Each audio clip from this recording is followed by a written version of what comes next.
পাহাড়ি অঞ্চলে যেটা হয় যে পানির অভাবে কিন্তু সুইঝালের গাছ মারা যায়। তো এক্ষেত্রে যে আমরা সাধারণত বলি জুন জুলাই আগস্ট এই 3 মাস সুইঝালের চারা রোপণ করা যাবে না যদি আপনি পাহাড়ে রোপণ করে থাকেন। হ্যাঁ, যে আমি পাহাড়ে রোপণ করব, এখানে পানির খুব সমস্যা, মানে পাহাড়ে কিন্তু এখন রোপণ করার জন্য উপযুক্ত সময়। কারণ কি, যে আজকে বৃষ্টি হলো, বৃষ্টির সাথে সাথে তো ওখানে বেশি পানি থাকে না। এক্ষেত্রে মনে করেন পাহাড়ি এলাকা যেগুলো আছে সেখানে অবশ্যই কিন্তু আমরা জুন জুলাই আগস্ট এই মাসেও আর কি সুইঝালের চারা রোপণ করতে পারবো।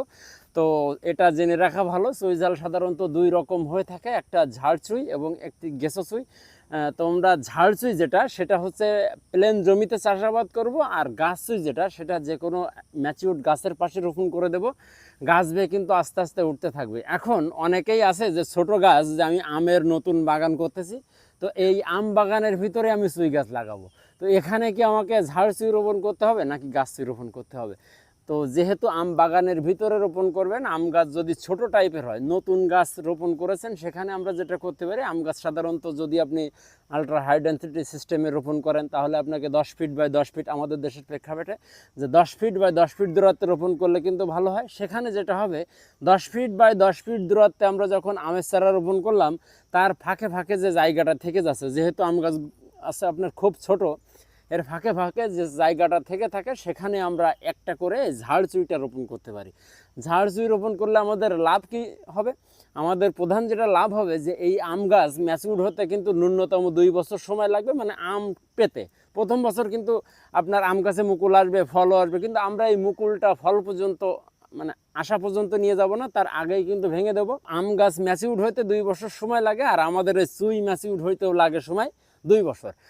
তো আম বাগানের ভিতরে যদি সাথী ফসল হিসাবে এই চুইটা রোপণ করা হয়, তাহলে যেটা হয়, এই যে 2 বছরে আম গাছ ম্যাচিউর হলো, তার ভিতরে এই চুইটাও কিন্তু ম্যাচিউর হলো। আমরা সাধারণত জানি একটা চুই যখন আজকে রোপণ করবেন, 2 বছর পরে যখন ম্যাচিউর হবে, আপনি যদি ইভারেজ হিসাব করেন, তাহলে দেখা যায় যে এক একটা ঝাড় থেকে আপনার 4 কেজি পরিমাণ চুই আসতে পারে। তো 4 কেজি যদি চুই আসে, বর্তমানে যে চুই ঝালের বাজার দাম, সেটা মোটামুটি আমরা পাইকারি দাম 350-400 টাকা এরকম কিন্তু কেজি।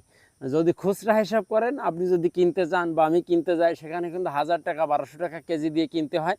যখন আমরা বাণিজ্যিকভাবে চাষাবাদ করব, তখন আমি আপনি তো আর রাস্তার পাশে যে বসে বসে 1 কেজি 1.5 কেজি করে চুই বেচতে পারবো না, তখন আমাদের খ্যাত ধরে আর কি বিক্রি করে দিতে হবে। এখানে কিন্তু আমাদের পাইকারিটাই হিসাব করতে হবে। তো পাইকারি বাজার 350-400 টাকা এরকম হয়ে থাকে। তো যদি আমরা 400 টাকাও ধরি, 4 কেজির দাম 4 কিন্তু 1600 টাকা। তো উৎপাদন খরচ যেটা আসে, যে রোপণ থেকে শুরু করে শেষ পর্যন্ত মোটামুটি যদি 600 টাকা, মানে সর্বোচ্চ খরচটা আপনি ধরেন 600 টাকা খরচ হলো, তাও কিন্তু 1000 টাকা থেকে যায়। তো 1 বিঘা জমিতে যদি আমরা শুধুমাত্র সুইঝালের চারাটা রোপণ করি, সেখানে কিন্তু 700 পরিমাণ চারা রোপণ করা যায়। যদি ইন্টারক্রপ হিসাবে চাষাবাদ করেন, মানে আম বাগানের ভিতরেই ধরেন আপনি সাথী ফসল হিসাবে লাগালেন, সেখানে কিন্তু আর 700 পরিমাণ লাগবে না।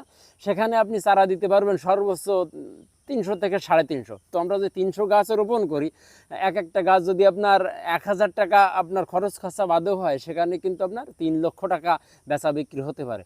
তো আপনার যদি প্লেন জমি থেকে থাকে, সিদ্ধান্ত নিয়ে থাকেন যে এখানে আপনি কোনো কিছু রোপণ করবেন, যদি সেটা গাছের বাগান হয়ে থাকে, অবশ্যই আপনি সাথী ফসল হিসাবে উচ্চমূল্যের ফসল এই চুইঝালটা রোপণ করতে পারেন।